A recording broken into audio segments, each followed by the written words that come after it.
பால் பாலபாஸ்கரன் கொடுக்கும் சிலுவையின் செய்தியை கேட்டுக்கொண்டிருக்கும் சகோதர சகோதரிகளையும் நண்பர்களையும் இச்செய்தி மூலமாக சந்திப்பதில் பெரும் மகிழ்ச்சி அடைகிறோம். தாம் ஒருவரே ஞானமுள்ளவருமாயிருக்கிற தேவனுக்கு இயேசு கிறிஸ்துவின் மூலமாக என்றென்றைக்கும் மகிமையும் கனமும் உண்டாவதாக. ஆமீன்.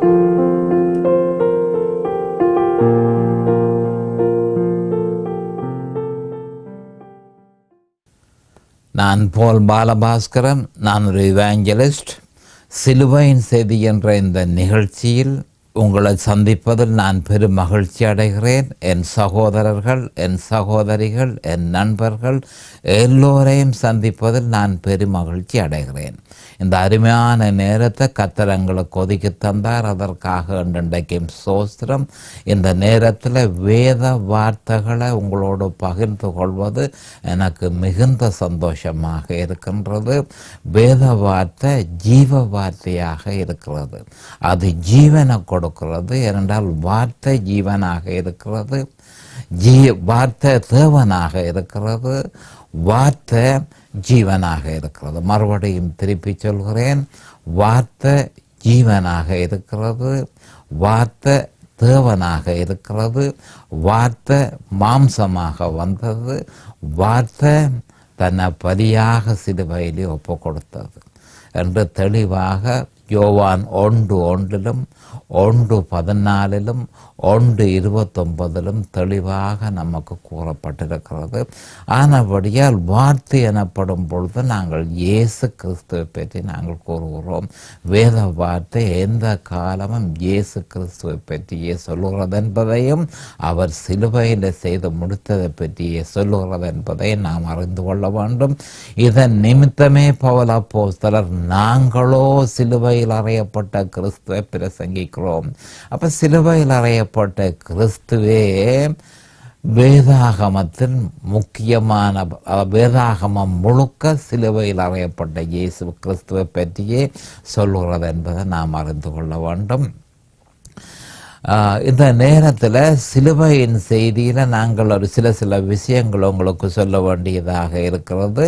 சிலுவையின் செய்தியினுடைய நோக்கம் ரோமர் 6ஆம் அதிகாரம், ரோமர் 7ஆம் அதிகாரம், ரோமர் 8ஆம் அதிகாரம் ஆகிய இந்த 3 அதிகாரத்தையும் பிரசங்கிப்பதே சிலுவையின் செய்தியினுடைய இறுதியான நோக்கமாகும். அதற்கு முதல் நான் தற்பொழுது செய்து கொண்டிருக்கிறது என்னவென்றால், சிலுவையை பற்றிய வேத வார்த்தைகளை தெரிவு செய்து அடிப்படை வேத வாக்கியங்களை முதலில் தெரிவு செய்து அதன் அடிப்படையில் மற்ற வேத வாக்கியங்களை தொடர்ந்து பிரசங்கிக்கிறது எனக்கு அவசியமாக காண்கிறது.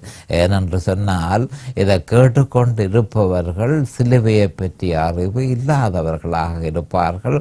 ஆனபடியால் முதலில் அவர்கள் சிலுவையை பற்றிய அறிவை பெற்றுக்கொள்ள வேணும். மேலெழுந்த வாரியாக ஒரு கொஞ்சம் அறிவு இருந்தால் அதற்கு பிறகு ரோமர் 6ஆம் 7ஆம் 8ஆம் அதிகாரத்தை பிரசங்கிக்கும் பொழுது அதன் தாற்பயம் என்னவென்று அவர்கள் இலகுவாக அறிந்து கொள்ள முடியும். இதற்காக நான் ஆரம்பத்தில் தெரிந்து கொண்ட ஒரு வார்த்தையை அதையே மறுபடி திருப்பி ஒவ்வொரு நிகழ்ச்சியிலும் நான் சொல்லி கொண்டிருப்பதை நீங்கள் காண்பீர்கள். இதே அந்த முக்கியமாக அந்த வார்த்தை, எத்தனையோ வார்த்தைகள் இருக்குது. அவ்வளவு வார்த்தைகள் இருக்கத்தக்கதாக 1 கொரிந்தியர் 2:2 நீங்கள் அடிக்கடி சொல்வது என்ன என்று சொல்லி அதை கேட்டுக்கொண்டிருப்பவர்கள் கேட்கக்கூடும். அவர்கள் நிச்சயமாக அறிய வேண்டிய ஒரு உண்மை உண்டு. என்ன என்று சொன்னால், 1 கொரிந்தியர் 2:2 ஒரு மிக முக்கியமான வேத வாக்கியம். ஏனென்றால் அந்த வேத வாக்கியத்திலேயே ஒரு கிறிஸ்தவன் என்ன செய்ய வேணும், ஒரு கிறிஸ்தவன் என்ன செய்ய வேணும், அவன் என்ன செய்யக்கூடாது என்பது தெளிவாக சொல்லப்பட்டிருக்கிறது. அவன் என்ன செய்ய வேணும் என்று சொன்னால் தெளிவாக பாருங்கள். 1 கொரிந்தியர் 2:2 இயேசு கிறிஸ்துவை சிலுவையில் அறையப்பட்ட அவரையே அன்றி வேறொன்றையும் உங்களுக்குள் அறியாதிருக்க தீர்மானித்திருந்தேன். அப்போ பவுல் அப்போஸ்தலர் பரிசுத்த ஆவியினால் ஏவப்பட்டு, இது பவுல் அப்போஸ்தலர் இதனை சொல்லவில்லை, பரிசுத்த ஆவியானவர் பவுல் அப்போஸ்தலர் மூலம் இதனை சொல்லுகிறார். அப்போ அவர் என்ன சொல்கிறார் என்று சொல்லியிருக்க, இயேசு கிறிஸ்துவை சிலுவையில் அறையப்பட்ட அவரையே அன்றி. அப்போ என்ன சொல்லப்படுகிறது? இயேசு கிறிஸ்துவை நீங்கள் அறிய வேண்டும், சிலுவையில் அறையப்பட்ட அவரை பற்றி, சிலுவையில் அறையப்பட்ட இயேசு கிறிஸ்துவையே நீங்கள் அறிய வேண்டும். ஏனென்று சொன்னால் பல்வேறு விதமான இயேசு கிறிஸ்துவுக்கள் தற்பொழுது இந்த அநேகமான கிறிஸ்தவ சபைகளில் உலாவிக் கொண்டிருக்கிறத நான் முன்பொரு நிகழ்ச்சியில் நான் உங்களுக்கு கூறியிருந்தேன். ஏராளமான கிறிஸ்துக்கள் அல்லது வேதத்தில் 2 கொரிந்தியர் 11:4 வேறொரு இயேசு என்று சொல்லப்பட்டிருக்கிறது.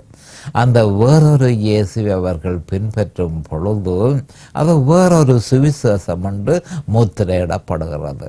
வேறொரு சுவிசேஷமாக இருக்கிறபடியினால் அதிலிருந்து உற்பத்தியாவது வேறொரு ஆவி என்று சொல்லப்பட்டிருக்கு. அசுத்த ஆவி. அதற்கும் பரிசுத்த ஆவிக்கும் ஒரு தொடர்பும் இல்லை. அப்போ இந்த பிரச்சனை அநேகமான கிறிஸ்தவ சபைகளில் உண்டு என்பதை நாம் அறிய வேண்டும். ஆனபடியால் சிலுவையில் அறையப்பட்ட இயேசு கிறிஸ்துவையே நீங்கள் அறிய வேண்டும். அப்போ சிலுவையில் அறையப்பட்ட இயேசு கிறிஸ்துவை பற்றித்தான் வேதாகமம் முழுக்க சொல்கிறது என்பதை நாம் அறிந்து கொள்ள வேண்டும். அப்போ இயேசு கிறிஸ்துவை சிலுவையில் அறையப்பட்ட அவரையே. அப்போ சிலுவையில் அறையப்பட்ட இயேசு கிறிஸ்துவை நீங்கள் விசுவாசிக்க வேணும். அப்போ சிலுவையில் அவரை அறிய வேணும். அவர் சிலுவையில் மரித்ததனால நமக்கு என்ன பலாபலன் ஏற்பட்டதென்று அதனை அறிய வேணும். அது ரெண்டையும் விசுவாசிக்க வேணும். அந்த விசுவாசத்தில் நிலைச்சிருக்க வேணும். அப்போ அதனே நாம் செய்ய வேணும் என்று சொல்லி இந்த 1 கொரிந்தியர் 2:2 தெளிவாக கூறுகிறது. என்ன செய்யக்கூடாது என்பதை பற்றியும் 1 கொரிந்தியர் 2:2 சொல்கிறது. இயேசு கிறிஸ்துவை சிலுவையில் அறையப்பட்ட அவரையே அன்றி வேறொன்றையும், வேறு என்னவா இருந்தால் என்ன, எவ்வளவாய் வேத வார்த்தையினால சோடிக்கப்பட்டிருந்தால் என்ன, எவ்வளவாய் மத நடவடிக்கைகளுக்கு உட்பட்டிருந்தால் என்ன, வேறு என்னவா இருந்தால் என்ன, முக்கியமாக வேறொன்றையும் அறிய முயற்சிக்க கூடாது என்பது தெளிவாக வேதத்தில் பரிசுத்த ஆவியானவரால் கட்டளையிடப்பட்டிருக்கிறது. இதனை நாம் கவனமாக என்ன செய்ய வேணும், என்ன செய்யக்கூடாது. அப்போ செய்ய வேண்டியது இயேசு கிறிஸ்துவையும் அவர் சிலுவையில் செய்து முடித்ததையும் விசுவாசிக்க வேணும். என்ன செய்யக்கூடாது? வேறொன்றையும் விசுவாசிக்க கூடாது. அது எவ்வளவு ஆவிக்குரிய கனம் நிறைந்ததாக இருந்தால் என்ன, வேத வார்த்தைகளினால சோடிக்கப்பட்டிருந்தால் என்ன, மத நடவடிக்கைகளை முன்னெடுப்பவைகளாக இருந்தால் என்ன, அதுகள் ஒன்றையும் நாங்கள் கவனிக்க கூடாது என்று சொல்லி கட்டளையாக பரிசுத்த ஆவியானவர் சொல்லி இருக்கிறபடியினால் அதையே நாம் தொடர்ந்து விசுவாசிக்க வேணும். கிறிஸ்தவர்கள் 1 கொரிந்தியர் 2:2 அவர்கள் நங்கூரமிட வேணும் என்று வேதம் தெளிவாக சொல்லப்பட்டிருக்கிறது. துரதிர்ஷ்டவசமாக வேதனைக்குரிய விஷயம் என்னவென்றால், அநேகமான கிறிஸ்தவர்கள் 1 கொரிந்தியர் 2:2 அவர்கள் விசுவாசிக்கிறதே கிடையாது. விசுவாசிக்கிறதில்லை. காரணம், அவர்கள் வேறொரு இயேசுவை விசுவாசிக்கிறார்கள். வேதத்தில் சொல்லப்படாத வேறொரு இயேசுவை அவர்கள் விசுவாசிக்கிறபடியினால் அவர்கள் அதனுடைய பிரதிபலன் என்ன, முடிவிலே அவர்கள் தங்களுடைய ரட்சிப்பை இழந்து போவார்கள் என்பதை வேதனையுடன் நான் கூற வேண்டியதாக இருக்கிறது. இதனை நம்முடைய ஆண்டவராகிய இயேசு கிறிஸ்து தெளிவாக சொல்லியிருக்கிறார். அதனை நாங்கள் அதற்கு அணுகுவதற்கு முதல் ஜெபத்திற்கு நாங்கள் கடந்து செல்லுவோம். அருமையான எங்கள் பிதாவே, உமக்கு சோஸ்திரம். பரலோகத்தின் தேவனே, உமக்கு அண்டண்டைக்கும் சோஸ்திரம். இந்த அருமையான நேரத்தை நீரங்கள் ஒதுக்கி தந்ததற்காய் உமக்கு அண்டண்டைக்கும் சோஸ்திரம். பாவிகளாக பிறந்த எங்கள் மீது தேவரீர் இரக்கம் கொண்டதற்காய் நன்றி. அருமையான பிதாவே, உம்முடைய கிருபையை எங்களுக்கு தருவதற்காக, உம்முடைய அன்பை எங்களுக்கு காண்பிப்பதற்காக, உம்முடைய குமாரன் என்றும் பாராமல் அவரை எங்களுக்காக தந்தீர். அவர் தன்னை பலியாக சிலுவையிலே ஒப்பு கொடுத்து தன்னுடைய வெளியேறப்பெற்ற இரத்தத்தினாலே எங்களை மீட்டு கொண்டார். அதற்காக அண்டண்டைக்கும் சோஸ்திரம் பிதாவே. அவருடைய அந்த நாமத்துக்கு அண்டண்டைக்கும் சோஸ்திரம். முக்கியமாக அந்த நாமம் எல்லா நாமத்துக்கும் மேலான அந்த நாமத்துக்கு அண்டண்டைக்கும் சோஸ்திரம். இயேசு என்ற அந்த நாமத்துக்கு அண்டண்டைக்கும் சோஸ்திரம். பரிசுத்தமும் பயங்கரவுமான அந்த நாமத்துக்கு அண்டண்டைக்கும் சோஸ்திரம். அவரது நாமம் சமீபமாயிருப்பதற்காக அண்டண்டைக்கும் சோஸ்திரம். இந்த நேரத்தில் என் சகோதர சகோதரிகள் எல்லோரையும் அருமையான பிதாவே தேவரீர் ஆசீர்வதித்து அபிஷேகிக்க வேணும் என்றும், உம்முடைய வேத வார்த்தைகளை அறிந்து கொள்வதற்கு ஏற்ற முறையில் அவர்களை அபிஷேகிக்க வேண்டும் என்றும், உம்முடைய வேத வார்த்தைகளை புரிந்து கொள்ளக்கூடியதாக, கிரகித்து கொள்ளக்கூடியதாக அவர்களுடைய ஆவிக்குரிய கண்களை திறந்து, ஆவிக்குரிய செவிகளை திறந்து உணரக்கூடிய இருதயத்தை அவர்களுக்கு கொடுத்தருள வேண்டும் என்றும், அதே நேரம் அடியேனையும் அபிஷேகித்து அருமையான பிதாவே உம்முடைய வேத வார்த்தைகளை நிதானமான முறையில் போதிக்கத்தக்கதாக உம்முடைய பரிசுத்த ஆவியானவர் தாமே முன்னொன்று போதனை செய்ய வேண்டும் என்று இயேசு கிறிஸ்துவின் நாமத்தினால் கேட்டுக்கொள்கிறேன் பிதாவே. ஆமேன் and amen and amen. Hallelujah, hallelujah, hallelujah. Thank you Jesus. Praise the Lord. அப்போ இந்த 1 கொரிந்தியர் 2:2 இருக்கிற ஆபத்தை பற்றி நம்முடைய ஆண்டவராகிய இயேசு கிறிஸ்து தெளிவாக கூறியிருக்கிறார்.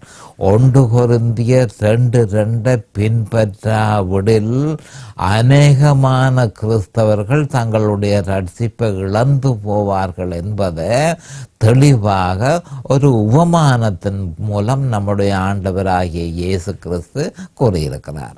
அந்த உபமானம் விதைக்கிறவனின் உபமானம். இப்போ விதைக்கிறவனின் உபமானத்தை ஒரு தரத்தோடு சொல்லி போட்டு விட்டால் பரவாயில்லை, அவர் 3 தரம் வேதத்தில் சொல்லியிருக்கிறார். அப்போ மத்தேயுவில் அதை பற்றி சொல்லியிருக்கிறார், மார்க்கிலே அதை பற்றி சொல்லியிருக்கிறார், லூக்காவிலே அதை பற்றி தெளிவாக சொல்லியிருக்கிறார். 3 தரம் திருப்பி திருப்பி சொல்லியிருக்கிறபடியினால் கிறிஸ்தவர்கள் அதில் மிகுந்த அக்கறை செலுத்த வேண்டும் என்பது வெளிப்படையாக இருக்கிறது. அப்போ என்ன அந்த உபமானத்தில் சொல்லப்பட்டிருக்கிறது என்று சொன்னால், 3 பகுதி, ஏறத்தாழ 3 பகுதி கிறிஸ்தவர்கள் தங்களுடைய ரட்சிப்பை இழந்து போவார்கள் என்று தெளிவாக சொல்லப்பட்டிருக்கிறது. அப்போ ஒரே ஒரு குரூப், ஒரே ஒரு விதமான கிறிஸ்தவர்கள், அவர்கள் மட்டுமே தங்களுடைய ரட்சிப்பை கடைசி வரையும் பாதுகாத்து கொள்ளுவார்கள் என்று சொல்லப்பட்டு கிடக்கு. அப்போ யார் யாரை பற்றி சொல்லப்பட்டிருக்கிறது என்றால், கிறிஸ்தவர்களை 4 வகையான கிறிஸ்தவர்களாக பிரிக்கப்பட்டிருக்கிறது. 1 வழியருகே விதைக்கப்பட்ட கிறிஸ்தவர்கள், 2 முள்ளுள்ள கற்பாறைகளில் விதைக்கப்பட்ட கிறிஸ்தவர்கள், 3 முள்ளுள்ள இடங்களில் விதைக்கப்பட்ட கிறிஸ்தவர்கள், 4 நல்ல நிலத்தில் விதைக்கப்பட்ட கிறிஸ்தவர்கள். மறுபடியும் சொல்கிறேன், கிறிஸ்தவர்களை 4 வகையாக நானல்ல, நம்முடைய ஆண்டவராகிய இயேசு கிறிஸ்து பிரித்திருக்கிறார். அந்த 4 வகையான கிறிஸ்தவர்கள் யார் என்று இந்த விதைக்கிறவனின் உபமானத்தில் சொல்லப்பட்டிருக்கிறது. அப்போ முதலாவதாக வழியருகே விதைக்கப்பட்ட கிறிஸ்தவர்கள், 2வதாக கற்பாறையில் விதைக்கப்பட்ட கிறிஸ்தவர்கள், 3வதாக முள்ளுள்ள இடங்களில் விதைக்கப்பட்ட கிறிஸ்தவர்கள், 4வதாக நல்ல இடங்களில் நல்ல நிலத்தில் விதைக்கப்பட்ட கிறிஸ்தவர்கள். இந்த 4 வகையான கிறிஸ்தவர்களிலும் 3 வகையான கிறிஸ்தவர்கள், நல்ல நிலத்தில் விதைக்கப்பட்ட கிறிஸ்தவர்களை தவிர மற்ற எல்லாரும் தங்களுடைய ரட்சிப்பை இழந்து போனார்கள் என்று நம்முடைய ஆண்டவராகிய இயேசு கிறிஸ்து அதற்குரிய காரணத்தையும் சொல்லி இன்ன காரணத்தினால் அவர்கள் இழப்புண்டு போனார்கள், அவர்கள் இழப்புண்டு தங்களுடைய விசுவாசத்தை விட்டு விலகி போனார்கள். இதன் நிமித்தம் அவர்கள் தம்முடைய ஆத்துமாவையே பந்தய பொருளாக வைத்து இறுதியில் தங்களுடைய ரட்சிப்பை இழந்து பாதாளத்துக்குள்ள தள்ளப்படுகிறார்கள் என மத்தேயு 7 அதிகாரத்திலேயும் லூக்கா 13 அதிகாரத்திலேயும் நம்முடைய ஆண்டவராகிய இயேசு கிறிஸ்து தெளிவாக கூறியிருக்கிறார். இதை நாம் தெளிவாக அறிந்திருக்க வேணும். ஏனென்று சொன்னால் கிறிஸ்தவர்கள் இந்த ஆபத்தை எதிர்நோக்கி கொண்டிருக்கிறார்கள் என்றும் நடைமுறையில் இப்படி நடக்குது என்று சொல்லி தேவாதி தேவன் நமக்கு சொல்லி இருக்கும் பொழுது நாம் இவ்வளவு கவனமாக இருக்க வேணும் என்பது வெளிப்படையாக இருக்கிறது. 1 கொரிந்தியர் 2:2 எந்த கிறிஸ்தவன் பின்பற்றாமல் போகிறானோ அவனுடைய முடிவு அப்படியே இருக்கும். அதாவது ரட்சிப்பை இழந்து போவான். இதன் நிமித்தம் பரலோக ராஜ்யத்துக்குள்ள நுழைகிற பாக்கியத்தையும் அவன் இழந்து போவான் என்பதை நான் தெளிவாக வேத வாக்கியம் கூறுகிறது. அதை பற்றித்தான் நாங்கள் இப்பொழுது பார்த்து கொண்டிருக்கிறோம்.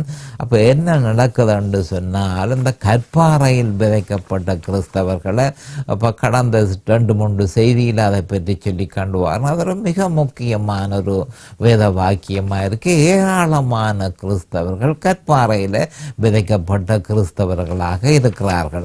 அவர்கள் ஆண்டவராகிய இயேசு கிறிஸ்துவை சந்தோஷத்தோடு ஏற்றுக்கொள்கிறார்கள். ஏற்றுக்கொண்டு கொஞ்ச காலத்துக்கு பிறகு வேதத்தை கேட்க கேட்க கேட்க அவர்கள் சடுதியாக பல்வேறு விதமான பிரச்சனைகளுக்குள்ள அவர்கள் மாட்டுப்பட்டு அவர்கள் ரட்சிப்பை இழந்து போகிறார்கள் என்று சொல்லி குறிப்பாக வேத வாக்கியத்தில் 13 மத்தேயு 13 அதிகாரம் 21வது வசனத்தில் சொல்லப்பட்டிருக்கிறத நீங்கள் காணக்கூடியதாக இருக்கிறது. மத்தேயு 13 அதிகாரம் 21 வசனம். அப்போ என்ன நடக்கிறதுன்றதை நாம் பார்த்து கொள்ளுவோம். ஆகிலும் 13:21 ஆகிலும் தனக்குள்ளே வேறில்லாதவனாய் கொஞ்ச காலம் மாத்திரம் நிலைத்திருப்பான். எந்த கிறிஸ்தவனை பற்றி சொல்லப்படுகிறது? குறிப்பாக கற்பாறையில் விதைக்கப்பட்ட கிறிஸ்தவன். தனக்குள்ளே வேறில்லாதவனாய் அவனுடைய இருதயத்தில் அவன் ஏற்றுக்கொண்ட வேத வார்த்தை பலமாக உறுதியாக நாட்டப்படாமல் போனபடியினால், வேறில்லாமல் போனபடியினால் கொஞ்ச காலம் மாத்திரம் ஒரு 1-2 வருஷத்துக்கு அவர்கள் சர்ச்சுக்கு போவார்கள், வேதத்தை கேட்பார்கள், சபைகளில் நடக்கிற நிகழ்ச்சிகள் எல்லாவற்றிலும் பங்கு பெற்றுவார்கள். ஆனால் இருந்தால் போல அவர்களுக்கு இந்த சிக்கல் ஏற்படுகிறது, உபத்திரவம் அவர்களுக்கு ஏற்படுகிறது, துன்பம் அவர்களுக்கு ஏற்படுகிறது. எதன் நிமித்தம் ஏற்படுகிறது? வசனத்தின் நிமித்தம். வசனம் என்றது இயேசு கிறிஸ்துவை பற்றி சொல்லுகிறது. வசனம் என்றது சிலுவையில் அறையப்பட்ட இயேசு கிறிஸ்துவை பற்றி சொல்கிறது. அப்ப சிலுவையில் அறையப்பட்ட இயேசு கிறிஸ்துவை பற்றிய செய்தி, மெசேஜ் ஆஃப் த கிராஸ், அதை கேள்விப்பட்ட உடனே என்ன நடக்குது என்று சொன்னால் துன்பம் ஏற்படுகிறது, உபத்திரவம் ஏற்படுகிறது. ஏனென்று சொன்னால் அவர்கள் சோதிக்கப்படுகிறார்கள். பல்வேறு வழியாக அவர்கள் சோதிக்கப்பட்டு இந்த உபத்திரவத்துக்குள்ளும் துன்பத்துக்குள்ளும் அவர்கள் மாட்டுப்பட வேண்டியதாக இருக்கிறது. அப்போ வசனத்தின் நிமித்தம் உபத்திரவமும் துன்பமும் உண்டான உடனே இடறல் அடைவார்கள் என்று சொல்லப்பட்டிருக்கு. இந்த கடைசி பகுதியைத்தான் நான் இப்பொழுது பிரசங்கித்து கொண்டிருக்கிறேன், இடறல். அப்போ அந்த இடறல் என்ன என்று சொன்னால் சிலுவையை பற்றிய இடறல் என்று நாங்கள் அறிந்து கொள்ள வேணும். வசனத்தின் நிமித்தம் என்று மேலுக்கு சொல்லப்பட்டிருக்கிறது, இங்கால இடறல் என்று சொல்லப்பட்டிருக்கு. வசனத்தின் நிமித்தம் என்று சொன்னால் அதனுடைய அர்த்தம் சிலுவையில் அறையப்பட்ட இயேசு கிறிஸ்துவை பற்றிய வசனங்கள், சிலுவையில் அறையப்பட்ட இயேசு கிறிஸ்துவை பற்றிய வசனங்களை கற்பாறையில் விதைக்கப்பட்ட கிறிஸ்தவன் கேட்டுக்கொண்டவுடனே அவன் இடறல் அடைகிறான். இடறல் அடைந்து எனக்கு இந்த இயேசு கிறிஸ்து தேவையில்லை என்று சொல்லி ஒரு குரூப் அதை விட்டு விலகியே அவர்கள் போய்விடுவார்கள். இன்னொரு விதமான கிறிஸ்தவர்கள், கற்பாறையில் விதைக்கப்பட்ட கிறிஸ்தவர்கள், இது கடுமையான உபதேசமாக கிடக்கு, இது எனக்கு வேண்டாம், இது இந்த மாதிரி பிரசங்கம் செய்யாத வேறு இடங்களுக்கு போய் நாங்கள் அங்கே இருக்கிறது நல்லது என்று சொல்லி அவர்கள் இன்னொரு சபைக்கு மாறி அந்த சபையில் சிலுவையில் அறையப்பட்ட இயேசு கிறிஸ்துவை பற்றி பிரசங்கிக்கிறதில்லை.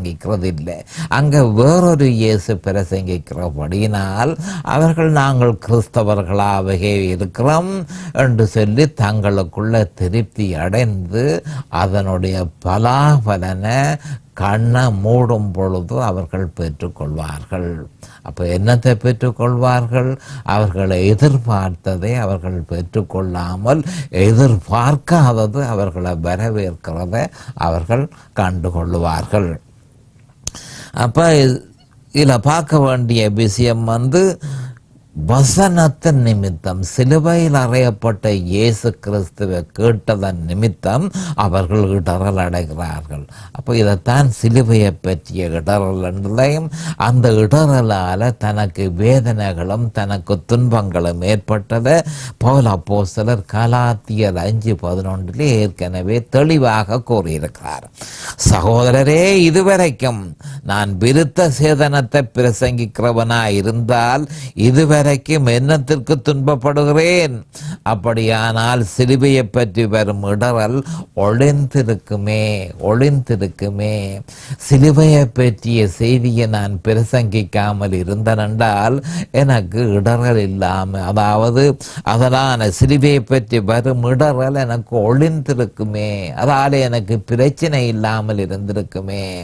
நான் வேறு ஏதாலையும் பிரசங்கித்தேன் என்று சொன்னால் அவர்கள் ஏற்றுக்கொள்ளுவார்கள். அது அவர்களுடைய மாம்சத்துக்கு விருப்பமாகவும் இருக்கும். ஆனால் நான் அப்படி பிரசங்கிப்பதில்லை. நானோ சிலுவையில் அறையப்பட்ட இயேசு கிறிஸ்துவையே பிரசங்கிக்கிறேன். அது அவர்களுக்கு இடறலாக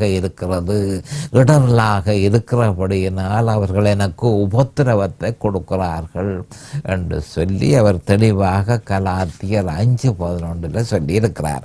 அப்போ இதை நாம் அறிந்து கொள்ள வேண்டியது, இந்த இடறல் என்றால் என்ன என்றதை பற்றி நாம் சற்று விவரமாக பார்க்க வேண்டியதாக இருக்கிறது.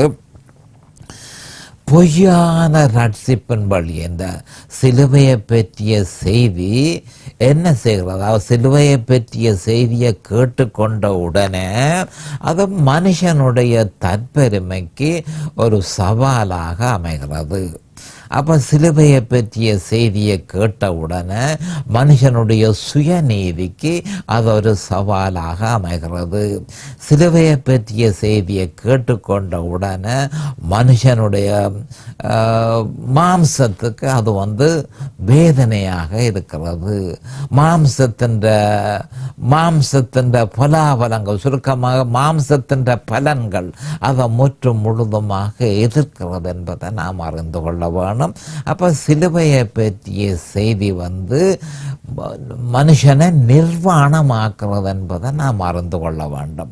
மனுஷனிலே இருக்கிற சகல குறைபாடுகளையும் அம்பலப்படுத்துகிறபடியினால் அவனுடைய சுயநீதியை, அவனுடைய மத நடவடிக்கையை, அவனுடைய தற்பெருமையை இந்த சிலுவையின் செய்தி அம்பலப்படுத்துகிறபடியினால் அது அவனுக்கு இடறலை ஏற்படுத்துகிறது.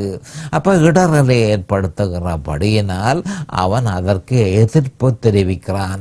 எப்படி எதிர்ப்பு தெரிவிக்கிறான்? அந்த சபையை விட்டு அவன் விலகி போகலாம், அல்லது அதை பிரசங்கிக்கிற போதகருக்கு எதிராக பிரச்சனைகளை ஏற்படுத்தலாம், அல்லாட்டி அதனை நம்புகிற மற்ற சகோதரர்களை அவன் வெறுக்கிறத நாங்கள் பார்க்கலாம். இந்த மாதிரியான பிரச்சனைகள் சிலுவையை பற்றிய இடறல் என்று சொல்லப்பட்டிருக்கிறது. அப்போ மனுஷன் பொய்யான ரட்சிப்பின் வழியை, மனுஷனுடைய பொய்யான ரட்சிப்பின் வழியே சிலுவையின் செய்தி அம்பலப்படுத்துகிறது. மனுஷனுடைய வெற்றிக்குரிய பாதைகள் எல்லாவற்றையும் இந்த சிலுவையின் செய்தி, பொய்யான வழி, பொய்யான வெற்றிக்குரிய பாதைகள் எல்லாவற்றையும் சிலுவையின் செய்தி அம்பலப்படுத்துகிறது. அதே நேரம் அதை முழுதுமாக மனுஷனிலிருந்து அப்புறப்படுத்த சொல்லி அது மனுஷனை, கிறிஸ்தவனை நிர்பந்திக்கிறத நாம் அறிந்து கொள்ளக்கூடியதாக இருக்கிறது. ஆனால் ஆண்டவர் கேட்டுக்கொள்ளுகிறது என்ன, மனுஷா நீ இதனைத்தான் விசுவாசிக்க வேணும், வேறு எதனையும் நீ விசுவாசிக்க கூடாது. இயேசு கிறிஸ்துவை விசுவாசிக்க வேணும், அவர் சிலுவையில் செய்து முடித்ததை விசுவாசிக்க வேணும், அதை தவிர வேறு ஒன்றையும் நீ விசுவாசிக்க கூடாது என்று சொல்லி தெளிவாக சொல்லியிருக்கிறார். ஏனென்று சொன்னால் வேதத்தில் சொல்லப்பட்டிருக்கிறது அதை பற்றித்தான். ஆதியாகமத்தில் இருந்து வெளிவரையும் சொல்லப்பட்டிருக்கிற சகலதும் சிலுவையில் அறையப்பட்ட இயேசு கிறிஸ்துவை பற்றியே சொல்லப்பட்டிருக்கிறது. அப்போ அதை பற்றிய விளக்கம் இருந்தால் ஒரு மனுஷனுக்கு வேதத்தை பற்றிய விளக்கம் உண்டு. அதை பற்றிய விளக்கம் இல்லை என்று சொன்னால் சகல பொய்யான வழிகளும் பின்தொடரும் என்பதை நிச்சயமாக கிறிஸ்தவர்கள் அறிந்து கொள்ள வேண்டும். அப்போ கிறிஸ்துவின் சிலுவையை பற்றி இல்லை என்று சொன்னால் அவைகள் யாவும் மாம்சம் என்றதை நாம் தெளிவாக அறிந்து கொள்ள வேணும். கிறிஸ்துவின் சிலுவையை பற்றிய செய்தியை ஒரு மனுஷன் ஏற்றுக்கொள்ளவில்லை என்று சொன்னால் அவன் ஏற்றுக்கொள்கிறதெல்லாம் மாம்சத்தில் கற்பம் தரித்த செய்திகள் என்பதை அவன் தெளிவாக அறிந்து கொள்ள வேண்டும். அப்போ கிறிஸ்தவன் எவ்வளவு ஒரு சின்சியரான கிறிஸ்டியனாக இருந்தா என்ன, அவனுடைய எவ்வளவு சின்சியராக ஒரு கிறிஸ்தவன் இருந்தால் என்ன, எவ்வளவு பயபக்தியாக ஒரு கிறிஸ்தவன் இருந்தால் என்ன, அவனுடைய மனதில் இருந்து தோன்றுகிறது எதையும் நம்முடைய ஆண்டவர் ஏற்றுக்கொள்ள மாட்டார். அவனுடைய மனதில் கற்பம் தரிக்கிற எதனையும் நம்முடைய ஆண்டவர் ஆகிய இயேசு கிறிஸ்து ஏற்றுக்கொள்ள மாட்டார். அப்போ அவர் ஏற்றுக்கொள்ளுகிறது எதை, சிலுவையில் அறையப்பட்ட இயேசு கிறிஸ்து தன்னுடைய குமாரன் ஏற்படுத்தின நீதி, தன்னுடைய குமாரன் சிலுவையில பலியாக கொடுத்து மனுஷனுக்காக ஏற்படுத்தின அந்த நீதி ஒன்றையே அவர் ஏற்றுக்கொள்வாரே தவிர மனுஷனுடைய கற்பனையில சிந்தனையில இருந்து எழும்புகிற எதனையும் அவர் ஏற்றுக்கொள்ள மாட்டார் என்பதை ஒவ்வொரு கிறிஸ்தவர்களும் அறிந்து கொள்ள வேண்டும். அப்போ உடனடியாக இடரல் அடைந்த உடனே அவர்கள் என்ன செய்கிறார்கள், இடரல் அடைகிறதுக்கு காரணம் என்ன, இடரல் அடைந்த உடனே அவர்கள் என்ன செய்கிறார்கள் என்று சொன்னால் சிலுவையின் செய்தியோட தங்களுடைய பங்களிப்பையும் அவர்கள் சேர்த்து கொள்கிறார்கள். அப்போ சேர்த்து கொண்ட உடனே அந்த கோஸ்பலால், அந்த சுவிசேஷத்தினால ஒரு பிரயோசனம் ஏற்படாது என்பதை நாம் தெளிவாக அறிந்திருக்க வேண்டும். ஆனபடியால் தான் ஆபிரகாமினுடைய நிலைமையை நீங்கள் அறிந்திருப்பீர்கள். ஆபிரகாம் மனதார ஏற்றுக்கொண்ட ஆண்டவரை ஏற்றுக்கொண்டு விசுவாசத்தின் தகப்பனாக இருந்தவன் ஆபிரகாம். அவனே மாம்சத்தில் செயல்பட்டு ஆனால் ஆண்டவருக்கு செவி கொடுத்து மாம்சத்தில் உருவாக்கினது எல்லாவற்றையும் அப்புறப்படுத்தினான் என்று சொல்லி கலாத்தியர் 4:29-30 சொல்லப்பட்டிருக்கிறது. இப்பொழுது நேரம் சமீபமாகிவிட்டது. இதை பற்றி அடுத்த செய்தியில் இன்னும் கொஞ்சம் விளக்கமாக சொல்ல வேண்டியதாக இருக்கு. அது வரைக்கும் கர்த்தராகிய இயேசு கிறிஸ்துவின் நாமத்தினால் நான் உங்களை ஆசீர்வதிக்கிறேன். அவருடைய கிருபையும் அவருடைய இரக்கமும் உங்களுக்கு தாராளமாக கிடைப்பதாக இயேசுவின் நாமத்தில் பரிசுத்த பிதாவே, ஆமேன் and ஆமேன். ஹல்லேலூயா. இந்த சிலுவையின் செய்தியை கேட்பவர்கள் அதன் ஆவிக்குரிய பலனை பூரணமாக அடைய வேண்டும் என்பதே நம்முடைய பிரார்த்தனையாகும். தொலைபேசி மூலம் தொடர்பு கொள்ள விரும்புவோர் 647-465-1224 மூலமும், இமெயில் மூலம் தொடர்பு கொள்ள விரும்புவோர் paulbalabaskaran@gmail.com மூலமும் தொடர்பு கொள்ளலாம்.